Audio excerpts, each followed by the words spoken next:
7. 2 laps to go. That'll be including this one. So it's this lap and the next one. And as I said, there will be a lot of thankful hearts that this Grand Prix is finishing. And I think it's the first time I've ever said that in the vein that I'm saying it now. As you watch Imola Larini coming through to complete the lap, chasing Michael Schumacher, now 50 seconds behind him. And as you see from the caption, we are indeed, if they just go the distance remaining, going to have a Ferrari in second place again, a Benetton winning a race for the 3rd time in succession this year. And remember that Schumacher won in Portugal last year, so Benetton would have won 4 of the last 6 races.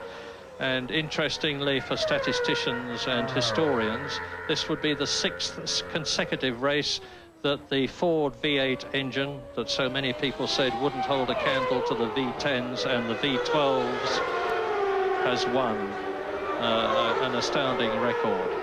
Schumacher is now on his last lap. Larini is 52 seconds behind him. Häkkinen is about 15 seconds behind Larini, but only 3 seconds ahead of Wendlinger, who is 4th. Katayama has been lapped, is 5th. Damon Hill is 6th in the points and a lap behind, ahead of Heinz-Harald Frenzen's Sauber in 7th place. Martin Brundle is 8th. So it really does look as though both the McLarens are going to finish with their Peugeot engines. It's been a particularly impressive performance from Häkkinen in the McLaren, and the Peugeot engine has stood the pace here. It's been hot, it's survived well, and it looks like to be the first time we're going to see a McLaren Peugeot on the rostrum with 3rd place, but it's not been anything other than a dreadful weekend for everybody involved, and it's going to be a major black mark on Formula One, or certainly in the history books, for a long time. Michael Schumacher comes down to the Rivazza for the 58th time, and he's nearly a minute now ahead of the 2nd place man as he comes home, certainly to win commandingly and with a great deal of credit in very difficult circumstances, his 3rd successive Grand Prix.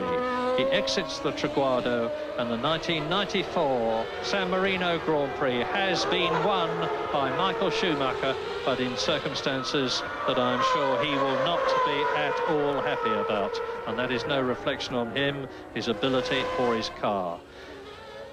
Imola Larini will please the thousands and thousands of his countrymen who are watching here at San Marino, because, as I said, this is the 2nd Grand Prix in succession that a Ferrari will have finished in 2nd position, because Gerhard Berger was 2nd on the AIDA circuit at the Pacific Grand Prix 2 weeks ago. And Larini comes into the closing stages of the last lap now, just this left-hander and the right-hander before he sees the checkered flag. It's going to be closer for 3rd position as Larini finishes 2nd, between Mika Häkkinen in the McLaren Peugeot, who looks as though he is about to create history by getting the 1st rostrum position for the Anglo-French partnership. There he is, and that is the distance he beats Karl Wendlinger's black Sauber by for 3rd position. Michael Schumacher wins his 3rd consecutive race of the season. Larini has the best Formula One result of his career with his 2nd place finish in front of the pro-Ferrari crowd. With the victory, Schumacher has the maximum 30 points in 3 events. The German has a huge 23-point lead over Barrichello, who didn't compete today, and Englishman Damon Hill. Benetton has a 14-point lead over Ferrari, while Schumacher has accounted for all his team's points. Ferrari has had 3 drivers finish on the podium: Alesi, Berger, and Larini. And when we return, we'll look back at the great career of Ayrton Senna, which ended tragically today.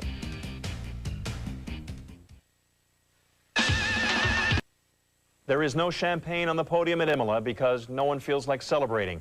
It has been one of the saddest weekends in the history of auto racing. Michael Schumacher is now a perfect 3 for 3 this season, but clearly his mind was on fellow driver Ayrton Senna. Here's a look back at Senna's brilliant career. Ayrton Senna once said, to survive in Grand Prix racing, you need to be afraid. But Senna seemed to be fearless in his 11 years on the Formula One circuit. Senna began his career with Toleman in 1984, but emerged the next year driving for Lotus. He won his first Formula One race in the rain in Portugal. Later that year, he added a victory in Belgium. In 1986, one of Senna's most memorable victories came in Spain. He defeated Nigel Mansell by 1/100th of a second in the closest race in Formula One history. Senna's car, Senna moves across. He's keeping Mansell back, and he wins. Mansell won't like that any more than he likes it. Senna joined McLaren in 1988. He won 8 races that year, and his last victory in Japan clinched the first of his 3 Drivers' Championships. Ayrton Senna crosses the line. Canada was kind to Ayrton Senna. He won twice on the Gilles Villeneuve circuit in 1988 and again in 1990. And he has dominated this race, Ryan. There's no other way around it. He's certainly driving as well as he ever has driven. The grid is clear. At that point, the 34-year-old was as famous for his competitiveness as for his skills. In the 1990 Japanese Grand Prix, his longtime rival Alain Prost accused Senna of deliberately colliding with him at the start. Both drivers were knocked out of the race, thus giving Senna his 2nd world title. He has gone off too. But it was not until 1991 that the Brazilian was able to win on home soil. Second only to Pelé as a national hero, Senna again thrilled the thousands of adoring fans by winning in Brazil last year. Only 6 months ago in Australia, Senna captured his 41st and last victory in Formula One. He has the 2nd most wins in the history of Grand Prix racing. An intelligent driver and a private person, Senna was more comfortable talking about racing than about himself. But he just didn't care about winning. Ayrton Senna believed getting the most of his talent was just as important. Go faster every time I sit in the car and win every time I am racing. While I'm racing, until I stop racing. That's my goal. And it's not to win one more championship or 2, or it's not. It's just every time that I am in the car to be able to go faster than the time before and to win every single time I'm in the car, although this is impossible. But that would be the perfect.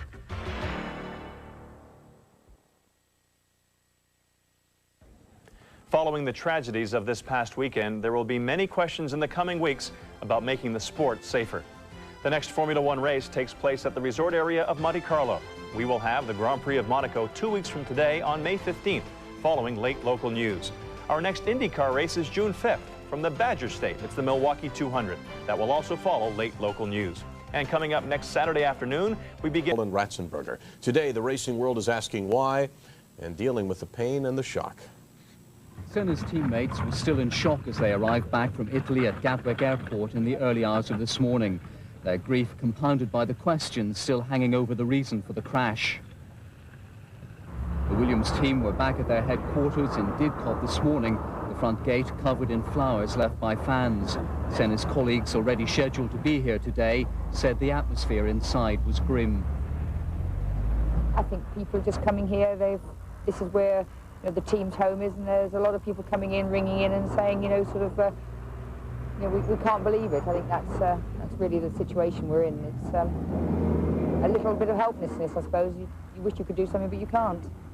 But what of reports that Senna had been concerned about track safety?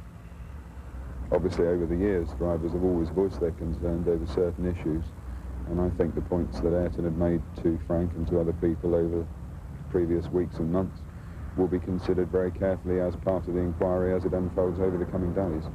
Throughout the morning, fans have been paying their own tributes at the Williams Team HQ. He's the best, I can't say. One of the greatest drivers of his time, I think, of his generation. Senna was gifted. Outside Senna's home in Brazil, crowds gathered, many of them clearly stunned. It was almost as though the whole nation had gone into unofficial mourning. At the Senna fan club in Sao Paulo, officials broke down and cried when news broke of his death. And super protective. It provides a